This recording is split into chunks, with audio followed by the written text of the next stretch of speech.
Weeks of rain and floods have put North Korea in what the UN calls an emergency. And in an unusual step, the state-run North Korean news agency, KCNA, released video to Reuters showing the extent of the flooding in the country's northwest. The news agency says hundreds of people are dead or missing. This garment worker describes what happened at her factory. The water came in like a rising tide in a few seconds. We couldn't remove our materials in time, and the place was submerged before we could move our sewing machines out. Many North Koreans have lost far more than their sewing machines. Over 200,000 people are believed to be homeless, and 400 people are still missing, according to state media.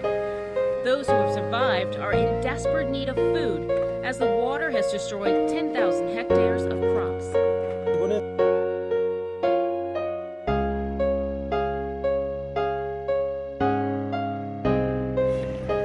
It's not just about the weather. Power cuts are common in Karachi, and the electricity grid collapsed when the heat wave was at its worst. Fans and air conditioners were inoperable. Muslims are observing the annual Ramadan fast, forgoing food and water from sunup to sundown. There's also a political dimension, with opposition parties criticizing the federal government's slow response to the crisis.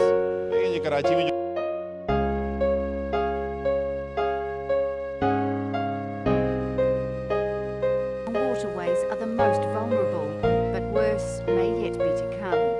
Nigeria's weather agency says rising water levels are forecast to exceed those recorded in 2012, when flooding killed more than 360 people and displaced at least 2 million. Huge swathes of farmland were destroyed. Nigerian authorities are also now preparing for the water level in the Niger River to swell again if water is released from the Lagbo Dam in neighbouring Cameroon. People in Nigeria are accustomed to some flooding. This is the tail end of the rainy season, but little has prepared them for this. Many say a lack of planning and neglected infrastructure has exacerbated the crisis. Miriam Nahond, Al Jazeera.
where they knelt. Some sprinted from